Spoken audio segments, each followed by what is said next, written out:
माग केलेल्या कर्माने जर उत्तम प्रारब्ध तयार झाला असेल, उत्तम भोग भोगावे लागतात. कधी कधी असं घडतं, माणूस पुण्यवान असला,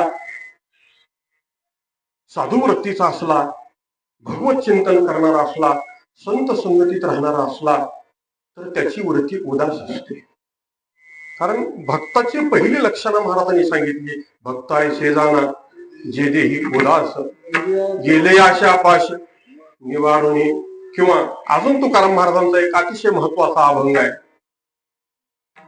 नमो उदासीन झाले देह भावा, आळविती देवा तया नमो.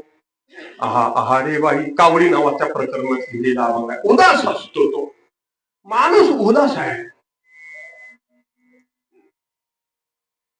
आणि भोग उत्तम प्राप्त झाले, त्याला ते भोग भोगावे वाटत नाही, पण त्याला ते भोगावेच लागतात. का तर त्याच्याकडून माग पुण्य केलेलं आहे म्हणून भोग भोगावे लागतात.